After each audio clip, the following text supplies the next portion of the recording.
Welcome back to another film review. This week we are getting back into our time machine. I know, every week is just another excuse for time travel, it feels like. But this time we're using Pym particles to reach back to the first phase of the MCU, the one and famously done solo entry of the Incredible Hulk. I know everyone has a good idea on who or what the Hulk is and can do, but sadly, to see him in a solo movie for seemingly the last time since 2008, a lot gets left on the counter. This movie is something else when it comes to monsters in comic book movies.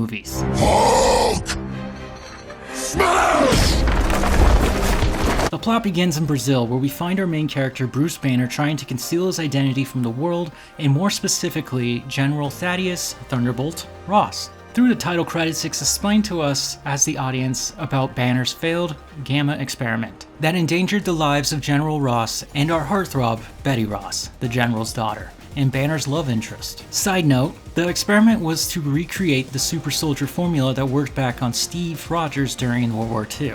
Now 5 years later since the failed experiment, Banner plays pretend at a soda bottle company while working on his anger issues through meditation and martial arts. One day at the factory, Banner is requested to fix a faulty electrical switch, which he does with ease, but also cuts himself. Banner's blood, thanks to the Gamma experiment, is lethal towards other life forms and could cause serious damage towards the company he works for. It would also give away his location. So Banner does the right thing and turns off the line to clean up his own biohazard before resuming production. Sadly, he misses one bottle and it's clearly covered in blood. This bottle will reach what I would assume is New York. I looked it up. This scene takes place in Milwaukee, Wisconsin? Okay. Where an innocent bystander drinks from it and dies. This is our Stan Lee cameo. Yes, Banner's failure led to the death of Stan Lee. I don't know if that's factual. Look it up. Maybe. I don't know. Nice catch, Jerkules. Because of the death and the bloody trail that leads right back to the factory in Rio de Janeiro, Ross has his eyes peeled and sends a covert ops team to extract Banner. Ross is willing to hunt Banner to the edge of the world. The ops team lands in Brazil and begins the manhunt for Banner. Banner, coming into close encounters, seeks to retreat back into the factory thanks to a subplot with some nasty co-workers of his. Here, cornered without a way out, Banner transforms into the Hulk. Kinda hard to see him, but that was kind of the point, and does something I still can't get over. The Hulk picks up a forklift and chucks it at one of the soldiers.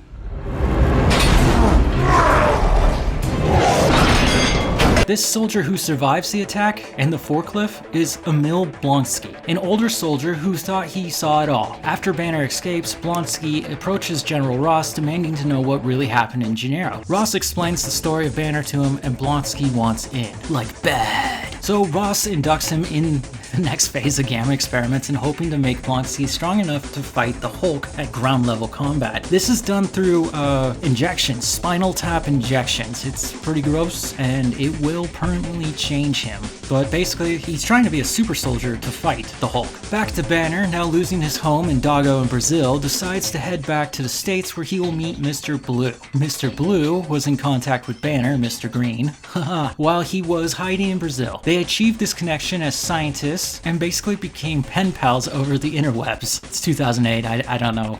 Technology wasn't that great. I don't even know if the iPhone was out. It might have been. It might have just released. Mr. Blue would send rare flowers to Banner and hope that they would concoct a cure for him. Everything failed, so Banner heads to Culver University, New York, where Mr. Blue works, and guess who also works there? Betty! Yay! Plot contrivances, but in a fun way. Since Betty works here in this college town, she herself is trying to move on when she accidentally sees Banner in a local pizzeria. Her new boyfriend, the younger straight dad from Modern Family, gets upset and calls Ross. Ross deploys everything at his disposal. Blonsky returns after his horrible spinal tap procedure and attempts to subdue the Hulk. The Hulk is here not because Banner is, but the US military threatened Betty's life. I think that's enough to cause the Hulk to come out, don't you? Hey, I love this girl and she's your daughter, maybe not hurt her in the crossfire. The Hulk beats down his opponent and escapes Ross's warrantless crusade with an injured Betty. Blonsky goes full monster mode because the abomination, and the two will fight until a victor is chosen. You know the formula, it's a superhero movie.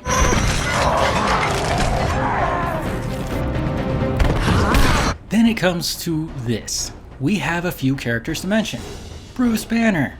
also known for being the Hulk, is played by Ed Norton. This is his only time. Ed does a fine job as Banner, and I mean a super fine job. He's a great actor. His Hulk is more CG and voice work over than the other iterations we'll get in the MCU, but this is also Norton's first and last time as Banner. It's a shame. He would have played Banner so much more differently than his future and current replacement Mark Ruffalo. I'm not a big fan of Fight Club, but that's a good example of how phenomenal this actor could be. I have to say I like Norton a lot. Not enough to replace Ruffalo, but as a fan and a fan of cinema. Norton brought the pain, the guilt, and the anger. I especially enjoy the efforts to show Banner at the beginning of this film training with meditation, trying to lower his heart rate. There's a big emphasis on that throughout the film. Strangely enough, we have a cute little cameo when Banner arrives at the college science lab to use a computer. I mentioned he was hiding in a local pizzeria. Well, cleverly enough, Banner uses the disguise of being a delivery driver as his excuse to get in. The security guard falls for this because he's got free pizza. This security guard is Lou Ferrigno, once a bodybuilder who famously competed against Arnold Schwarzenegger for the title belt of Mr. Olympia. He famously lost because Arnie is a cheat and a hack and used steroids to win.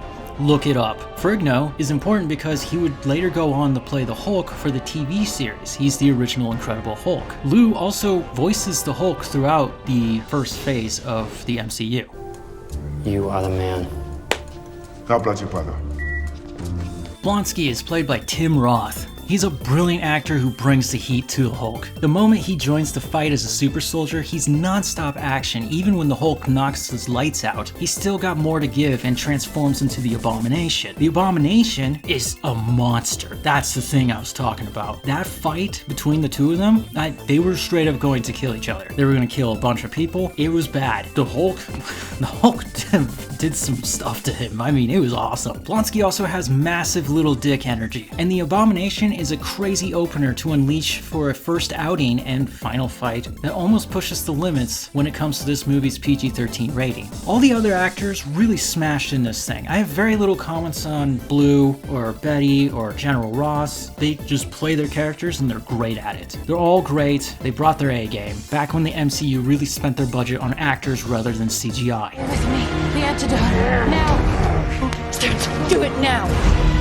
There is this scene in the film I like more than the others, and it's not what you think. I'm going to call this the darkness of the heart, because it kind of happens in that just before the climax moment. But it's also opposite of that. The Hulk has rescued Betty from Ross and his goons. The Hulk, during a lightning storm, takes Betty to an overhanging cave. It's an outlook, I don't know. Where Betty wakes up, she realizes she's looking at Bruce, but it's actually the Hulk, and the Hulk's responding with intelligence. But then the lightning cracks, and the Hulk goes into battle mode, chucking boulders at the sky.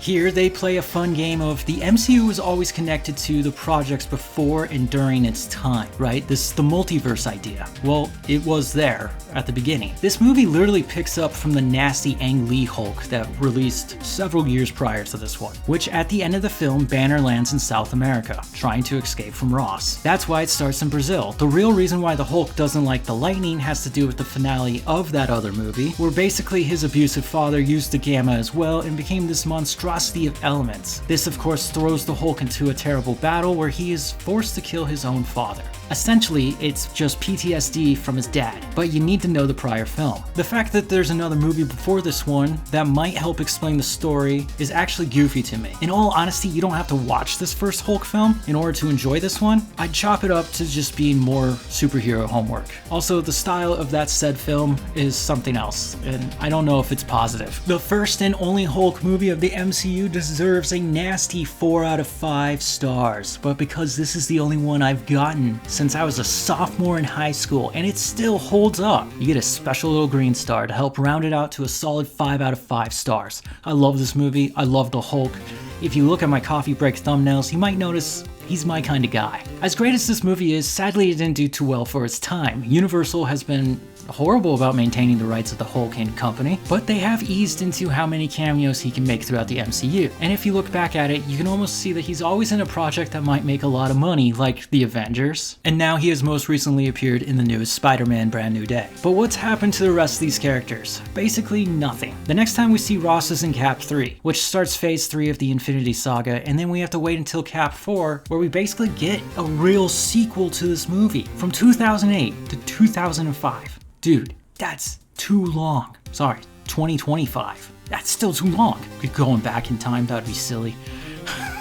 But we'll see Betty. We'll see what happened to Mr. Blue. He becomes the Thinker. And Ross is now the President. And Harrison Ford is playing him because they took too long. The original actor passed away. So, like I said, it's too long. And honestly, in my personal opinion, it comes down as too short. With me. As a Hulk fan, that's ridiculous. We do have the She-Hulk show, which most found awful. But myself, personally loved it until Scar arrived. So that's it. I hope you enjoyed seeing everyone's second favorite green boy on screen. Let's be honest, Yoshi's number 1. Thanks for joining me on this road through the first phase of the MCU. I hope Doomsday is good.